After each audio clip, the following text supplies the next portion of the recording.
چلا میں وعدہ نبھانے۔ آنکھوں کے ساحلوں پہ ہے اشکوں کا ہجوم، شاید غم حسین کا موسم قریب ہے۔ السلام علیکم ناظرین، پروگرام میں ہوں راغا کے ساتھ میں ہوں آپ کی ہوسٹ فاطمہ مختار۔ جیسے کہ آپ سب کو پتہ ہے کہ محرم الحرام کے ایام کا آغاز ہو چکا ہے، ہر طرف صف ماتم بچھ چکی ہے۔ تاریخ نے لکھا ہے کہ جب امام حسین علیہ السلام نے محرم الحرام کا چاند دیکھا تو ان کی زبان مبارک پر ایک ہی الفاظ تھے، انا للہ و انا الیہ راجعون۔ جی ناظرین، اس وقت ہمارے ساتھ عالم دین آغا شیر احمد فراز صاحب موجود ہیں، جو کہ 1 محرم سے 10 محرم تک کے درمیان ہونے والے واقعات پر روشنی ڈالیں گے۔ جی آغا صاحب بتائیے گا، ایسی کیا وجوہات رہیں کہ امام حسین علیہ السلام کو نانا کا وطن چھوڑنا پڑا؟ جی آپ کا بہت شکریہ فاطمہ۔ چونکہ ایام عزا شروع ہو چکے ہیں، 1446 ہجری کا پہلا محرم اس سال کا آغاز، اسلامی سال کا آغاز ہو چکا ہے، تو سال کی ابتدا ہی غم حسین سے، جس طرح ایک بچے کی زندگی اس کے رونے سے سمجھی جاتی ہے۔ جب شکم مادر سے دنیا میں بچہ آتا ہے تو وہ روتا ہے، اور رونا علامت ہے اس کی زندگی کی۔ اگر بچہ نہ روئے تو اسے ڈاکٹر جو رشتہ دار ہیں وہ رلانے کی کوشش کرتے ہیں، کیوں؟ اس رونے میں بچے کی حیات ہے۔ تو اسی طرح اسلام کی حیات جو ہے، اسلام کی بقا جو ہے، امام حسین علیہ السلام کے غم سے، ان کی سوچ سے، ان کی فکر سے ہے۔ تو لہٰذا فاطمہ آپ نے سوال کیا کہ کیا وجوہات تھے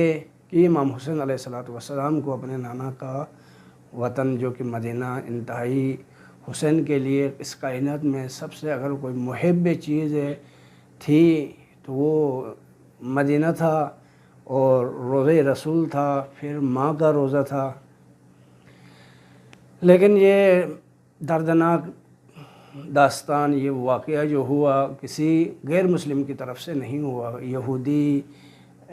کسی ہندو عیسائیوں کی طرف سے نہیں ہوا، لیکن جو حسین کو مدینہ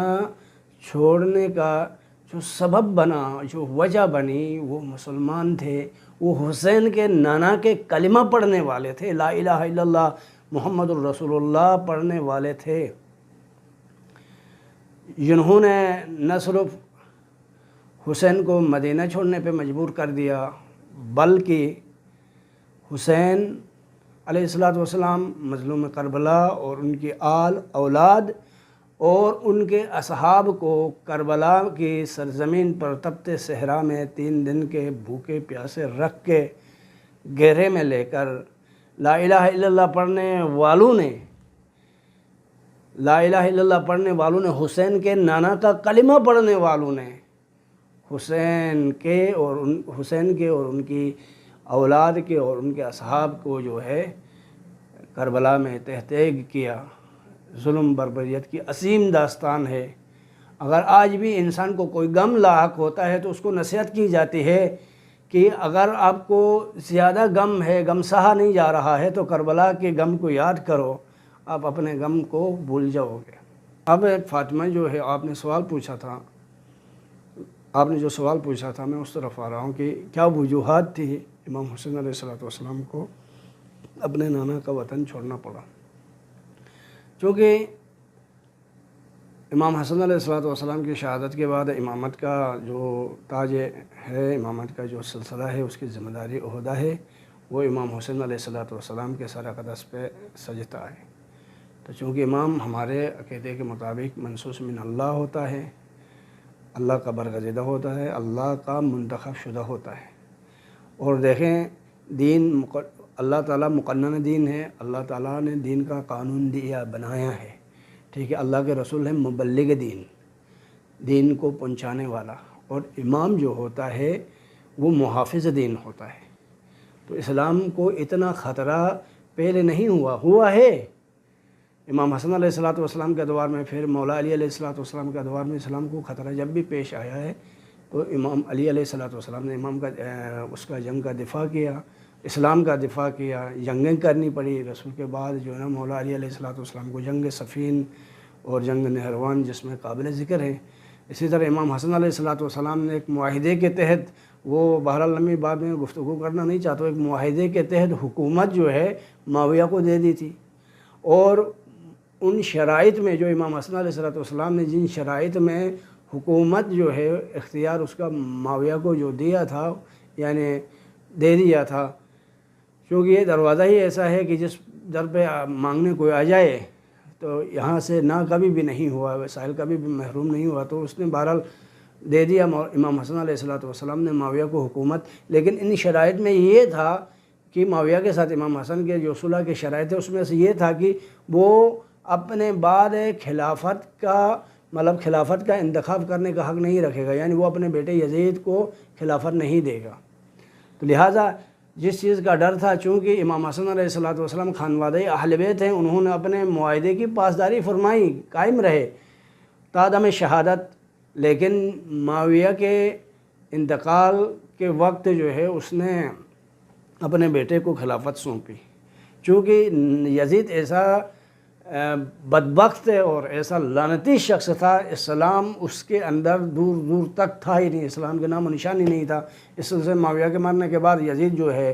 خلیفہ بن گیا، مسلمانوں کا خود ساختہ خلیفہ، یہ اسلام کا خلیفہ نہیں، جس کے بارے میں امام حسین علیہ الصلوۃ والسلام نے خود فرمایا ہے کہ اگر اسلام یزید کے پاس ہے تو پھر میں اس اسلام کو سلام کرتا ہوں،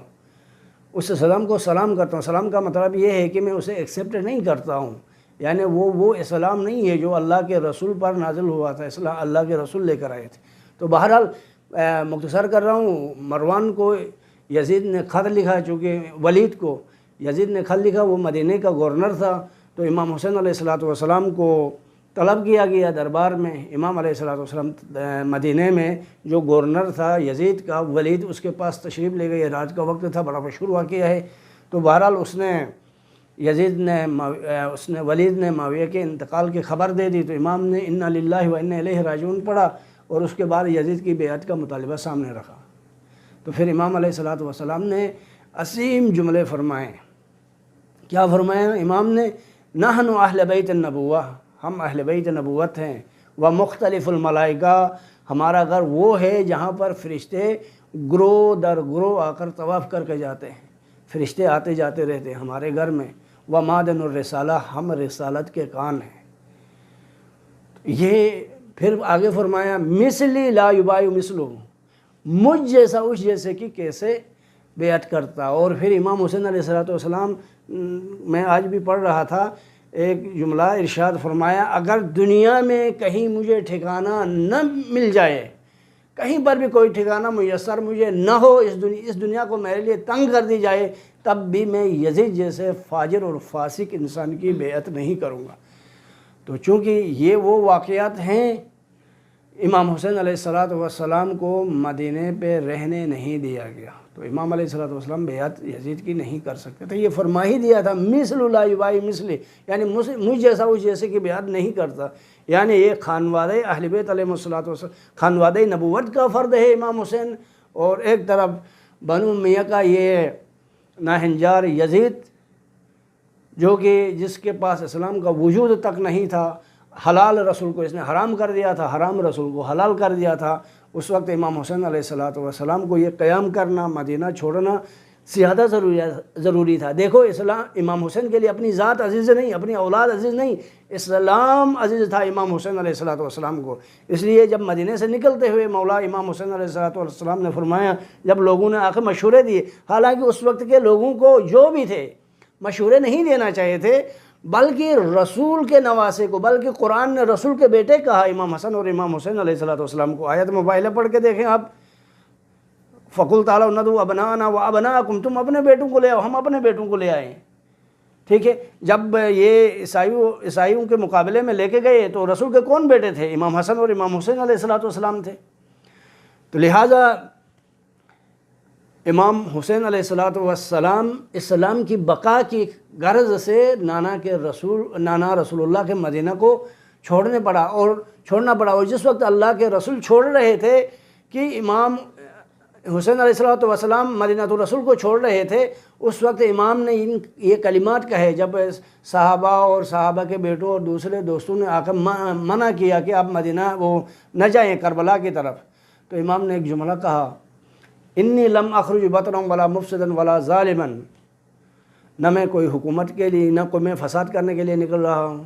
نہ میں کوئی حکومت کی لالچ کے لیے نکل رہا ہوں، نہ میں تخت و تاج کے لیے نکل رہا ہوں، بل خریت لاصلاح امت جد رسول اللہ، میں اپنے نانا رسول اللہ کی امت کی اصلاح کے لیے نکل رہا ہوں۔ تو لہٰذا حسین نے مدینہ چھوڑ دیا ہے تو اسلام کے لیے چھوڑ دیا ہے، اللہ کے لیے چھوڑ دیا ہے، راہ للہ مدینہ کو چھوڑ دیا اور کربلا تک امام حسین علیہ السلام پہنچ گئے۔ چلا میں وعدہ نبھانے، سلام نانا کے روزے، سلام ماں کے مزار۔ جی ناظرین، امام حسین علیہ السلام کا مدینہ چھوڑنے کا مقصد حق کی بقا کے لیے تھا۔ بہت شکریہ علامہ صاحب آپ کا ٹائم دینے کے لیے۔ اس کے ساتھ ہی اپنی ہوسٹ فاطمہ مختار کو دیجیے اجازت، اگلے پروگرام تک کے لیے اللہ حافظ۔ سلام نانا کے روزے، سلام ماں کے مزار۔